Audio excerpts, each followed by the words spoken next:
पीछे से आ रहे हैं जिनमें ये भारत देश अपने विभिन्न धर्मों, रीति रिवाजों, सभ्यता और संस्कृति के लिए जाना जाता है।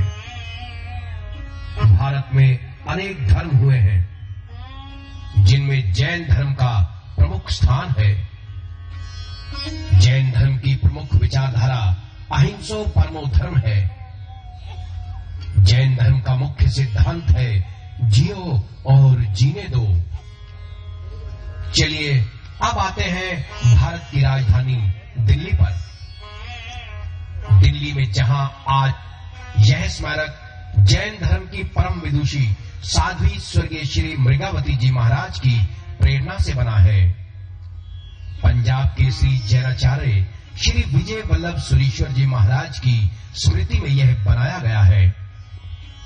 श्री विजय वल्लभ सुरीश्वर जी एक महान एवं क्रांतिकारी संत थे।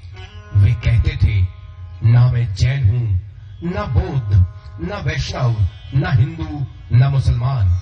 मैं तो वीतराग परमात्मा के दिखाए हुए शांति के मार्ग पर चलने वाला एक पथिक हूं। मनुष्य सर्वप्रथम अपने अंतर के अंधकार को दूर करे, मन मंदिर में क्षमा, विनय, सरलता और संतोष के दीप प्रज्वलित करे, करुणा सागर भगवान की प्रेममयी प्रतिमा को प्रतिष्ठित करे। ऐसा प्रकाशमय जीवन ही समाज, राष्ट्र और जगत को प्रकाशित करेगा। जैन धर्म में 24 तीर्थंकर हुए हैं। उनमें से 23वें तीर्थंकर पुरुषादानी श्री पार्श्वनाथ भगवान को कोटि कोटि नमन, जिनकी अधिकाष्ठा देवी श्री पद्मावती देवी है। मां पद्मावती का भव्य मंदिर इसी परिसर में विद्यमान है और जिनकी भक्ति करने के निमित्त आज हम इकट्ठे हुए हैं। आइए अब बताते हैं माता पद्मावती कैसे देवी बनी और कैसे परमात्मा की भक्ति की। पार्श कुमार ने तपस्वी को देखा। तपस्वी के चारों ओर अग्निकुंड में आग जल रही थी। तपस्वी को देखते ही पार्श कुमार को अपने पिछले जन्मों का स्मरण हो गया। ओह, यह तो वही कमठ है जिसका मेरे साथ पिछले अनेक जन्मों में संबंध रहा है। तभी पार्श कुमार ने अपनी दिव्य दृष्टि से अग्निकुंड की तरफ देखा। अरे, इस अग्निकुंड में तो एक सर्प का जोड़ा भी लकड़ियों के साथ जल रहा है। नाग जोड़े को जलते देख पार्श कुमार का हृदय करुणा से द्रवित हो उठा। वह कमठ से बोले, तपस्वी, यह कैसा अज्ञान तप है। जिंदा जीवों को आग में जलाकर आप यज्ञ के नाम पर घोर हिंसा कर रहे हैं। राजकुमार, तुम अभी बालक हो। यज्ञ और धर्म का रहस्य तुम क्या जानो। तुम्हें कैसे पता कि इस यज्ञ कुंड में कोई जीव जल रहा है। यह सुनकर कुमार ने अपने नागराज, आप शांतिपूर्वक पीड़ा सहन करते हुए नवकार मंत्र का ध्यान कीजिए। श्रद्धा भाव पूर्वक नमोकार मंत्र सुनकर नाग युगल को बड़ी शांति मिली। सद्भावों के साथ प्राण त्यागते हुए वह सर्प युगल अगले जन्म में नाग कुमार जाति के देवों के इंद्र, इंद्राणी, धर्मेंद्र एवं पद्मावती हुए। यह दृश्य देखकर जनता की श्रद्धा कमठ पर से हट गई। वह उसे धिक्कारने लगे। जनता द्वारा तिरस्कृत होकर कमठ मन ही मन खिसिया उठा। इस दुष्ट पार्श कुमार ने मेरी वर्षों की तपस्या पर क्षण भर में पानी फेर दिया। मैं इसका बदला लूंगा। वह नगर से दूर जंगल में जाकर उग्र तप करने लगा। बदले की मलिन भावना मन में लिए तप करता हुआ कमठ मरकर मेघमाली नाम का राक्षस बना। राजभवन में वापस आकर पार्श कुमार इस घटना पर चिंतन करने लगे। संसार में चारों ओर अज्ञान और पाखंड का बोलबाला है। भोली भाली जनता अपनी मनोकामनाएं पूर्ण करने के लिए कमठ जैसे पाखंडियों के चंगुल में जा फंसती है। मुझे इनको सही मार्ग दिखाना चाहिए।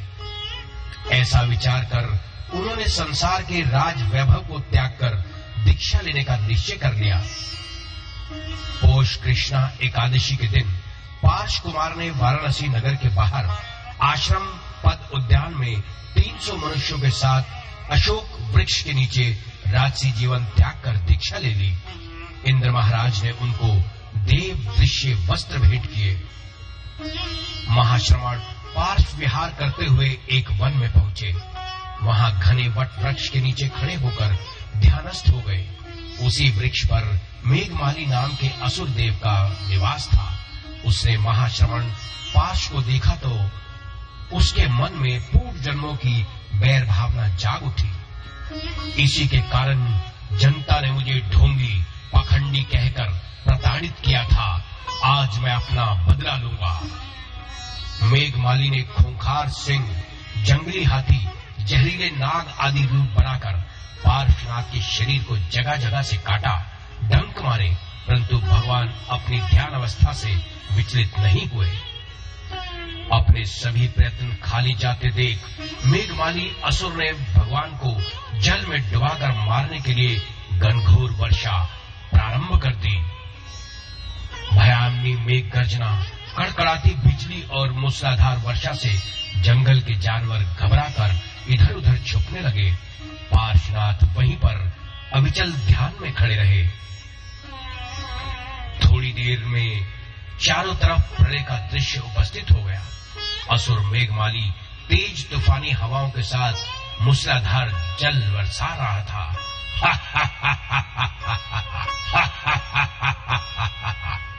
इस उपसर्ग के कारण धरणेन्द्र पद्मावती का सिंहासन डोलने लगा। धरणेन्द्र ने अपनी दिव्य दृष्टि से देखा तो उसे मेघमाली देव की करतूत का पता चला। हम आज जो कुछ है वह सब प्रभु पार्श्व के उपकार का फल है। दुष्ट मेघमाली प्रभु को कष्ट पहुंचा रहा है। हमें तुरंत उनकी सेवा करनी चाहिए। नागेंद्र, धरणेन्द्र, इंद्राणी पद्मावती के साथ तुरंत भगवान पार्श्वनाथ की सेवा में पहुंचे। प्रभु को जलमग्न होता देख सर्वप्रथम कुंडली मारकर प्रभु के चरणों के नीचे एक कमल जैसा आसन बना दिया और अपना फन प्रभु के सर पर छतरी की तरह तान दिया।